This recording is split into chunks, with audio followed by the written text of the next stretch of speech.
আসসালামু আলাইকুম, সবাইকে বিরক্ত পড়ালেখা টিম থেকে স্বাগত। আজকে আমরা সমাধান করব ঢাকা বোর্ড 2023 এর বৃত্ত থেকে আসা কোশ্চেনটি। কোশ্চেনে তোমার এটা চিত্র দিছে।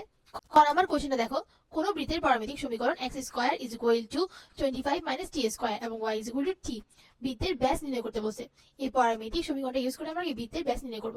দেওয়া আছে তোমার কি x square is equal to 25 - t square and y is equal to তোমার কি t, বা x স্কয়ার is equal to 25 minus t square জায়গায় আমরা কি লিখতে পারি t is equal to কি y, তার মানে আমরা t স্কয়ার জায়গায় লিখতে পারি y স্কয়ার। সিম্পলি সেকেন্ড লাইনে আমরা x square plus y square is equal to আমরা কি লিখতে পারি 5 স্কয়ার লিখতে পারি। আর এটা কি একটা বিধেয় সমীকরণ। 0 0 বা মূল বিন্দুতে কেন্দ্র যে সকল বৃত্ত আছে সেই বৃত্তের সমীকরণ তোমার x square plus y square is equal to তোমার 5 স্কয়ার। আর এখানে 5টা হচ্ছে তোমার কি ব্যাসার্ধ বা r, তার মানে r ইজ ইকুয়াল টু 5। তাহলে আমরা কি লিখতে পারি ব্যাস d ইজ ইকুয়াল টু আমরা জানি কি টুয়াইস r, তার মানে আমরা ইজিলি লিখতে পারি ব্যাস হচ্ছে তোমার কি 5 দুগুণে 10। এবার আসো খ নাম্বার কোশ্চেনে। খ নাম্বার কোশ্চেনে বলা হয়েছে এমন একটি বৃত্তের সমীকরণ নির্ণয় করো যার কেন্দ্র x অক্ষের উপর অবস্থিত। x অক্ষের উপর অবস্থিত মানে তোমার কি a অক্ষের উপর অবস্থিত। x অক্ষে তোমার আমরা কি জানি x অক্ষে y ইজ ইকুয়াল টু হয় 0 এবং উদ্দীপকে উল্লিখিত বৃত্তটির কেন্দ্র তোমার কেন্দ্র এবং মূল বিন্দু যায় এবং যে আমরা কি যে বৃত্তের সমীকরণ নির্ণয় করব সে বৃত্তটি তোমার কি 2,3 বিন্দু এবং 0,0 বিন্দু যায়। তাহলে আমাদের নির্ণয়ে বৃত্তের কেন্দ্র তোমার কি যেহেতু x অক্ষের উপর অবস্থিত, তার মানে তোমার কি x অক্ষ বা ভুজ একটা থাকবে a, ধরে সেটা কি আমরা a, আর তোমার যেহেতু x অক্ষের উপর অবস্থিত সেহেতু তোমার কি y এর মানটা হবে 0। এবার সব বৃত্তটি কোন কোন বিন্দুগামী হবে। বৃত্তটি তোমার 2,3 মানে তোমার 2,3 এবং তোমার কি মূল বিন্দুগামী, তার মানে হবে 0,0। কোন একটা বৃত্তের কেন্দ্র দেওয়া থাকে আমরা লিখতে পারি ওই বৃত্তের সমীকরণ হবে x মাইনাস কেন্দ্রের ভুজ মানে তোমার এখানে a whole square plus y minus কেন্দ্রের কোটি মানে 0 স্কয়ার আর ইকুয়াল টু তোমার ব্যাসার্ধ স্কয়ার, তার মানে আমরা লিখতে পারি আর স্কয়ার। এটা হচ্ছে আমার বৃত্তের সমীকরণ। এই বৃত্তটি তোমার 0,0 এবং 2,3 বিন্দু দিয়ে যায়। এখন 0,0 বিন্দু দ্বারা যদি আমরা এটাকে সিদ্ধ করি তাহলে তোমার কি x এর জায়গায় 0 বসবে, তার মানে আমার 0 minus a whole square plus y এর জায়গায় কি তোমার 0 minus 0 whole square is equal to আসতেছে আমার r স্কয়ার। এরপর সিম্পলি এখানে আসবে তোমার শুধুমাত্র কি a square is equal two আসবে r স্কয়ার, তার মানে এখান থেকে আমরা পাবো a is equal to r। আমরা a is equal to r পেয়েছি, কিন্তু আমার কি এও জানা নেই আরও জানা নেই, তার মানে আমরা কেন্দ্রটা পাচ্ছি না। কেন্দ্র না পেলে আমরা কি বৃত্তের সমীকরণটা ফুলফিল করতে পারবো না। তার মানে আমরা এখন a এর মান বের করতে হবে। a এর মান বের করার জন্য আমরা কি আবার 2,3 বিন্দুটা এখানে আমরা ইনপুট দিব, যেহেতু তোমার কি এই বৃত্তটা তোমার 2,3 বিন্দু দিয়েও যায়, যেহেতু তোমার বৃত্তটি 2,3 বিন্দু দিয়ে যায় তার মানে 2,3 বিন্দু দ্বারা তোমার কি এটা সমীকরণটা তোমার সিদ্ধ হবে। তার মানে x এর জায়গায় আমরা লিখতে পারি 2 minus a whole square plus আমরা লিখতে পারি y এর জায়গায় লিখতে পারি 3 minus 0 whole square is equal to r square জায়গায় আমরা লিখতে পারি a স্কয়ার, যেহেতু আমরা কি প্রথম ক্ষেত্রে r is equal two a পাইছি a স্কয়ার। এরপর যদি আমরা দেখি এখন 2 মাইনাস a স্কয়ার এখানে আমরা কি a minus b whole square সূত্র লিখতে পারি, তার মানে কি a স্কয়ার তার মানে 2 স্কয়ার হলে তোমার কি 4 হয় মাইনাস 2 ইনটু ab, তার মানে কি 2 ইনটু a, তার মানে এখানে আসবে 4a আর এখানে তোমার b স্কয়ার জায়গায় হবে a স্কয়ার। এরপর 3 মাইনাস 0 হোল স্কয়ার আছে, তার মানে এখানে শুধুমাত্র 3 স্কয়ার আর 3 স্কয়ার মানে আমরা কি জানি 9।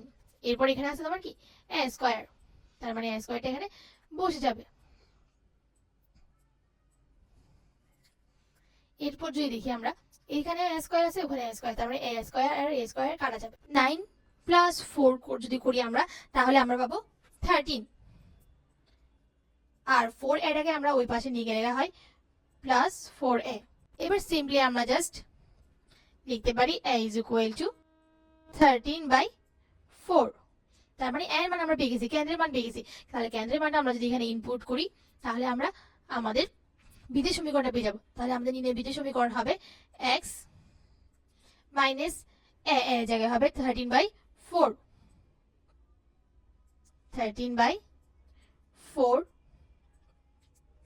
Whole square plus y square is equal to, আর এই জায়গায় হবে কত 13/4 হোল স্কয়ার। পরে যে সিম্পলি এখানে হোল স্কয়ারের মানটা বসাবো, আর তোমরা কি স্কয়ার সূত্র অ্যাপ্লাই করে কি তুমি চাইলে এটাকে আরো বড় করতে পারো, অথবা তুমি কি এখানে আনসার রেখে দিতে পারো। এবার আসো গ নাম্বারে বলা হয়েছে ওসি স্পর্শকের সমীকরণ নির্ণয় করা। এই যে ওসি স্পর্শক আছে সেই ওসি স্পর্শকের সমীকরণ নির্ণয় করতে বলছে। এখন দেখো খেয়াল করে দেখবে এই ওসি স্পর্শকটা তোমার কি 0,0 মূল বিন্দু দিয়ে যায়।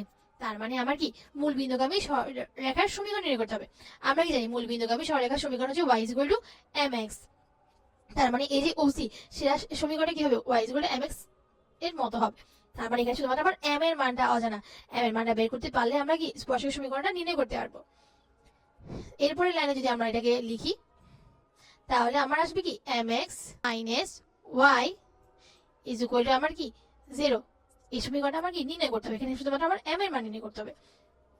আর এই যে স্পর্শক, এই স্পর্শক তোমার কি বৃত্তের একটা স্পর্শক, যে স্পর্শক তোমার কি কেন্দ্রের সঙ্গে যদি আমরা স্পর্শ বিন্দু যোগ করি, এভাবে যদি আমরা যোগ করি তাহলে এই যে লাইনটা পাইছে এই লাইনটা তোমার কি ওসি রেখার উপর লম্ব হবে। তার মানে এটা হচ্ছে আমার কি ব্যাসার্ধের সমান। এইটা ব্যবহার করে আমরা ইজিলি কি তোমার ওসি বা এমটা নির্ণয় করতে পারবো। কেন্দ্র 2,3 হতে তোমার কি এই কেন্দ্র 2,3 বিন্দু হতে ওসি স্পর্শকের কি লম্ব দূরত্ব, মানে তোমার কি এই লম্ব দূরত্ব তোমার কি ইজ ব্যাসার্ধ আর। এখন আমার কি আর এর মান লাগবে। তার মানে তুমি একটা জিনিস খেয়াল করো, ব্যাসার্ধ মান তোমার কি এই বিন্দু আর এই বিন্দুর যোগফল না। তুমি যদি খেয়াল করো তাহলে দেখবা তোমার কি এই যে এখান থেকে তোমার 0,0 বিন্দু থেকে তোমার এক্স অক্ষ বরাবর কত ঘর আসছে, তোমার 2 ঘর আসছে, আর তোমার কি ওয়াই অক্ষ বরাবর 3 ঘর উপরে উঠছে। তার মানে তোমার এই যে কেন্দ্রবিন্দু, এই কেন্দ্রবিন্দুতে তোমার শুধুমাত্র এই এক্স অক্ষ থেকে কেন্দ্রবিন্দু দূরত্ব তোমার কি ওয়াই বা কোটির সমান না। তার মানে আমরা বলতে পারি না আর ইজ ইকুয়াল টু 3। তার মানে আমার কি ব্যাসার্ধ হচ্ছে তোমার 3।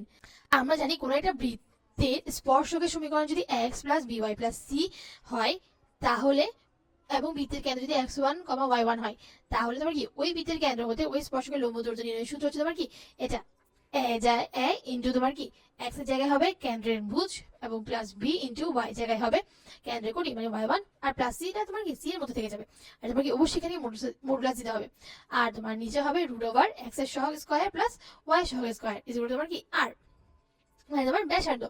এই সূত্রটা যদি আমরা এখানে অ্যাপ্লাই করি তাহলে কেন্দ্রগুলো তোমার 2,3 আর ওসি স্পর্শক সমীকরণ তোমার কি mx - y = 0। এখানে তোমার কি c এর মান আসলে 0।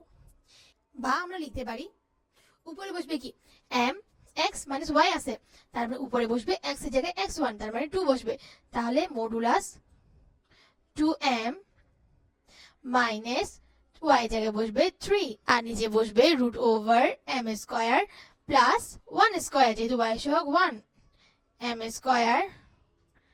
প্লাস 1 স্কয়ার মানে তোমার কি 1 ইজ ইকুয়াল টু হবে আমার ব্যাসার্ধ। ব্যাসার্ধ তোমার কত 3, তার মানে এখানে হবে 3। এরপর যদি আমরা দেখি উভয় দিকে কি বড় করে দিতে হবে আমাদেরকে, কারণ তোমার কি মডুলাসটাকে তুলতে হবে।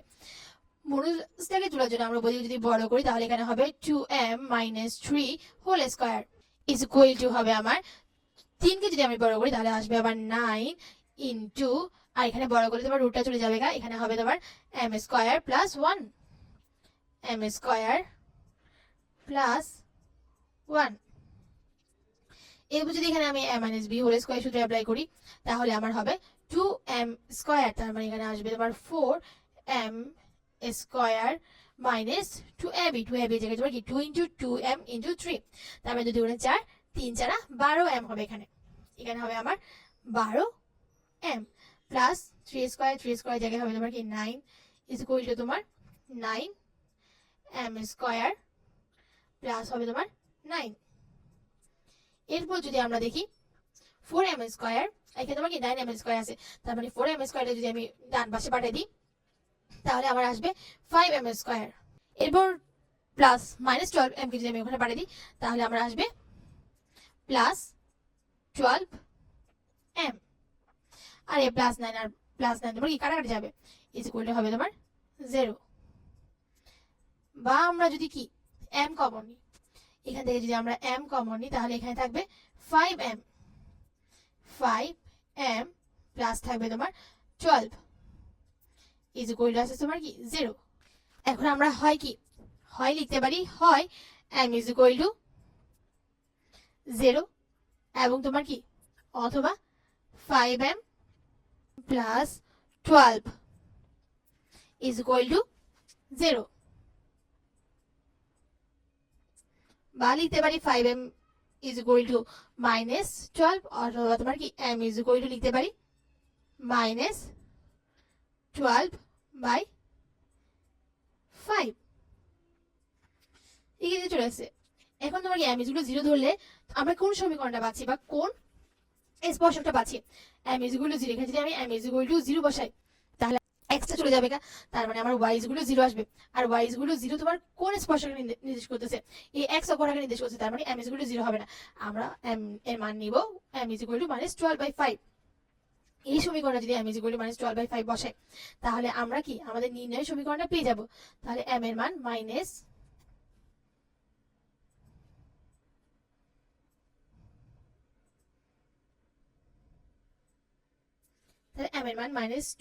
বসে যদি আমরা পাই -12/5x - y is equal two 0।